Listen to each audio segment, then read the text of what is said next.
25,000 BC वो time period है जब मेसोपोटामियन और इजिप्शियन के साथ इंडस वैली सिविलाइजेशन भी इस दुनिया में एक्टिव थी। But the surprising thing is that जहां हमें मेसोपोटामिया और इजिप्ट के सिविलाइजेशन में काफ़ी ज़्यादा सिमिलैरिटीज़ देखने को मिलती हैं, वहीं इंडस वैली का समाज इनसे काफ़ी ज़्यादा अलग था। इंडस वैली के बारे में कहा जाता है कि इनके समाज में रूलिंग क्लास नहीं था, ये इक्वालिटी में बिलीव करते थे और वायलेंस जैसी चीज़ों के बारे में इन्हें कोई खबर ही नहीं थी। इवन उस समय इंडस वैली का एरिया भी मेसोपोटामियन और इजिप्शियन सिविलाइजेशन से काफ़ी बड़ा था, जिस वजह से कई सारे शहर जैसे कि हड़प्पा, मोहनजोदारो, राखीगढ़ी और धोलावीरा इंडस वैली सिविलाइजेशन का पार्ट थे। दोस्तों, इस सिविलाइजेशन से अब तक जो भी रिमेन्स मिले हैं उससे यही साबित होता है कि इंडस वैली सिविलाइजेशन के ये शहर आज के शहरों से भी काफ़ी ज़्यादा एडवांस थे। इन शहरों के लोगों ने अपनी सुख सुविधा का हर वो सामान बना लिया था जो उन्हें एक बेहतरीन जिंदगी जीने में मदद करती थी। लेकिन इन सब के बावजूद एक समय के बाद इस सिविलाइजेशन का अंत हो गया। हालांकि इंडस वैली सिविलाइजेशन का अंत कैसे हुआ, ये आज भी आर्कियोलॉजिस्ट के लिए एक बहुत बड़ी मिस्ट्री है।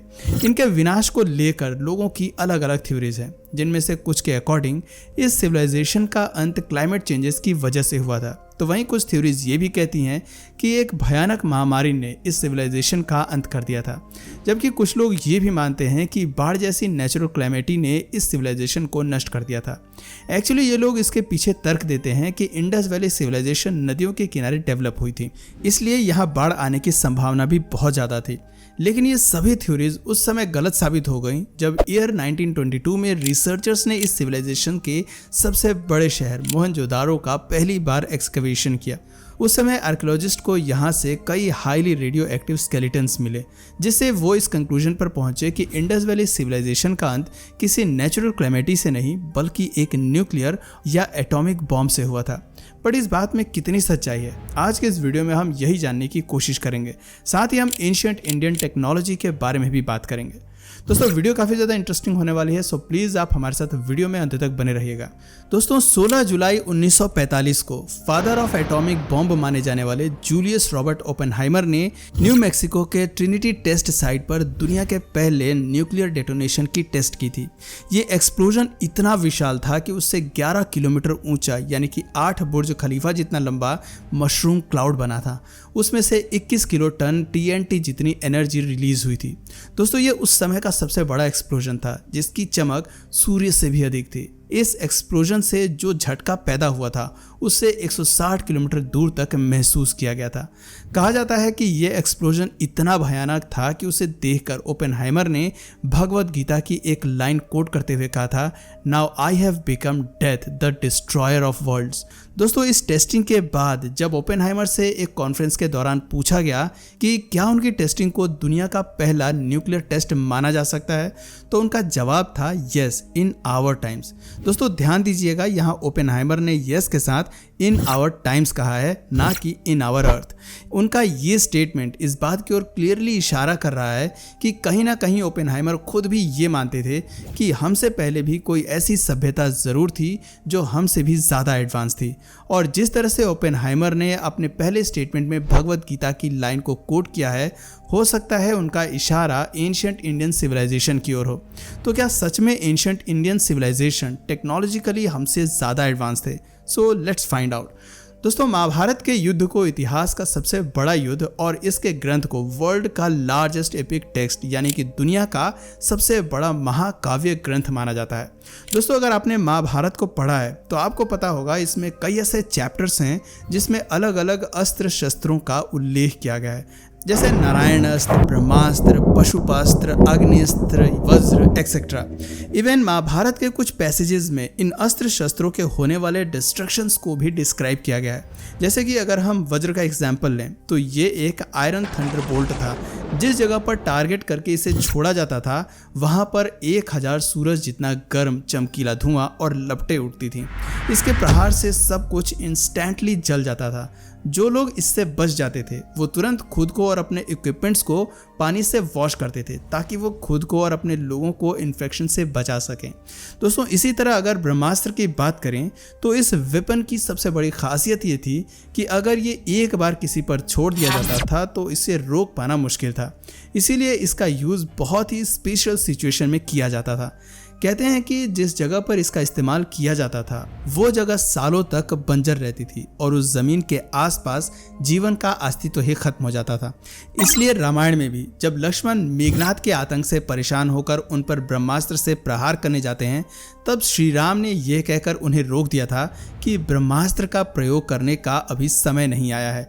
अगर तुम इसका प्रयोग करते हो तो इससे सारी लंका उजड़ जाएगी और कई बेकसूरों की भी जान चली जाएगी।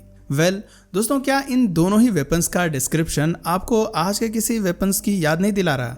इन वेपन से होने वाले डिस्ट्रक्शंस को महाभारत में जिस तरह से डिस्क्राइब किया गया है, ठीक कुछ ऐसा ही नज़ारा रॉबर्ट ओपेनहाइमर को 16 जुलाई के दिन अपने एटम बम को टेस्टिंग के वक्त दिखा था, जिसकी वजह से उन्होंने अपने न्यूक्लियर डिटोनेशन की टेस्टिंग के बाद भगवद गीता, जो कि महाभारत का ही एक पार्ट है, उसको कोट करके दोहराया था। दोस्तों, सोचने वाली बात यह है कि महाभारत को महर्षि व्यास ने 3rd सेंचुरी में लिखा था और उसमें इस तरह के एडवांस टेक्नोलॉजी के वेपन्स के बारे में मेंशन होना एक बहुत ही बड़ी बात है। लेकिन क्या सिर्फ ये प्रूफ काफ़ी है कि एंशिएंट इंडियन सिविलाइजेशन आज के समय से काफ़ी ज़्यादा एडवांस था?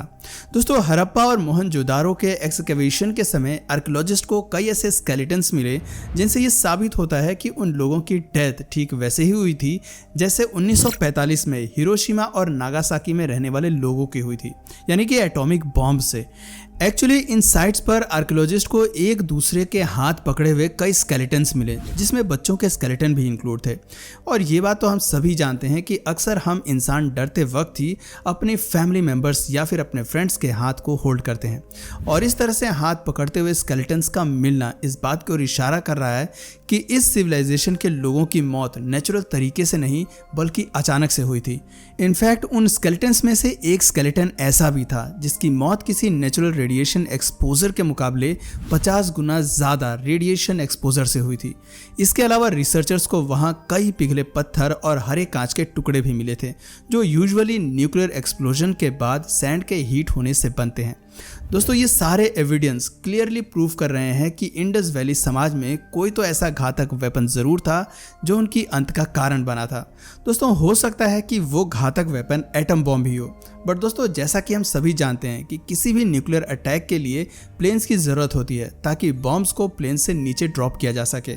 और अगर किसी ने मोहनजोदारो और हड़प्पा पर न्यूक्लियर या एटॉमिक बॉम्ब गिराया भी था तो उसने भी इसे किसी प्लेन से ही गिराया होगा। तो क्या इसका मतलब ये है कि ऋग्वेद के 36 सूक्त के पहले मंत्र में ऋषियों ने जिन उड़ने वाले 3 पहियों रथों का जिक्र किया है वो सच में एग्जिस्ट करते थे? इवन रामायण में भी आपको आसमान में उड़ने वाले विमान का जिक्र मिल जाएगा। रामायण के अकॉर्डिंग रावण के पास पुष्पक नामक एक विमान था। रावण माता सीता के हरण के बाद उन्हें उसी विमान में बैठाकर आसमान के रास्ते लंका ले गया था। दोस्तों, सतयुग से कलयुग तक हमारे देश में ऐसे कई टेक्स्ट, कई ग्रंथ लिखे गए हैं जिनमें डिफरेंट टाइप्स के एयरक्राफ्ट का डिस्क्रिप्शंस दिया गया है।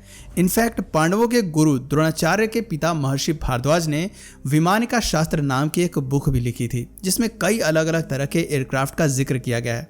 दोस्तों, कहा जाता है कि इन्हीं बुक से इंस्पिरेशन लेकर मुंबई के जे स्कूल ऑफ आर्ट्स के टीचर शिवकर बापूजी तालपड़े ने राइट ब्रदर से 8 साल पहले ही 1895 में एक एयरक्राफ्ट बना लिया था, बट वो एयरक्राफ्ट 1500 फीट तक ही उड़ान भर सका जिसके बाद वो क्रैश हो गया। तो क्या हम कह सकते हैं कि भारत ही वो जगह है जहां सबसे पहले प्लेन को उड़ाया गया था? दोस्तों, इस बात में कितनी सच्चाई है ये तो मुझे नहीं पता, लेकिन अगर ये बात सच है तो इससे एक बात तो तय है कि हमारी एंशिएंट सिविलाइजेशन आज की साइंस से काफ़ी ज़्यादा एडवांस थी। लेकिन दुख की बात यह है कि हम तक पहुंचने से पहले ही वो नष्ट हो गई। दोस्तों, हमारी एंशिएंट सिविलाइजेशन को लेकर आपकी क्या राय है? अपना जवाब हमें नीचे कमेंट सेक्शन में ज़रूर बताइए। और अगर इस वीडियो से आपको कुछ नया जानने या सीखने को मिला या फिर इंटरेस्टिंग लगा तो प्लीज़ इस वीडियो को एक लाइक करके अपने फ्रेंड्स और फैमिली में से ज़रूर शेयर करें। और यदि आप इस चैनल पर नए हैं तो प्लीज़ इस चैनल को सब्सक्राइब करके बेल नोटिफिकेशन आइकन को ऑन कर लीजिए ताकि हमारे आने वाले वीडियोज़ आप मिस ना करें। मिलते हैं फिर किसी वीडियो में नए टॉपिक के साथ, तब तक के लिए नमस्कार।